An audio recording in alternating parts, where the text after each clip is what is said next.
In the contract to buy and sell real estate, there are three deadlines related to the inspection period.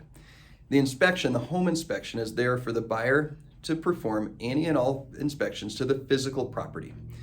So typically, buyer's going to hire a home inspector. Their job is to find something wrong with the home. I mean, if they didn't find anything, you would wonder if they even looked at the home. Their job is not to look for code items or code violations, but to look for the physical attributes which may or may not be up to par. For example, when you're purchasing as a buyer, the things to focus in on, they're not the honey-do list, they're the major mechanical, they're the deal breakers. Major mechanical health and safety, things like boilers and hot water heaters, or structural issues, or air quality like mold or radon. Those are items that they weren't anything that you could see with your eyes when you were walking through the property before putting forth the offer, and potentially significant enough that you would walk away from the purchase with. So you need to get that completed and then complete that inspection objection. That's the formal notice to the seller. Your broker would prepare that, you would sign it. The broker would deliver that to the listing agent, who delivers it to the seller. That delivery needs to occur on or before the inspection objection deadline.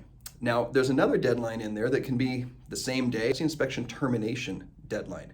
That's the deadline that a buyer has to give notice if they found something and they absolutely wanted to terminate the deal. They didn't want to discuss, negotiate, or have anything resolved. They just needed to terminate the deal and receive their earnest money back. So that deadline there is, like I say, typically pretty close to the inspection objection deadline.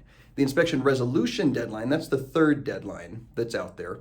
So that one, I like to put that about 1 week after the inspection objection deadline. It gives both parties an opportunity to obtain bids, to determine what the work is, and to talk back and forth. Because remember, both parties should be acting in good faith to keep the deal moving forward. It's not a time to renegotiate the deal based on things you already knew, but to potentially negotiate some repairs or some credits based on things you discovered in your home inspection.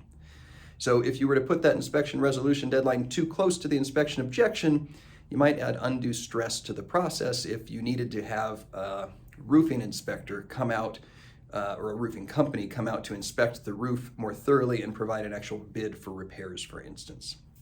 So I hope that clears up any confusion related to the inspection-related deadlines on the contract.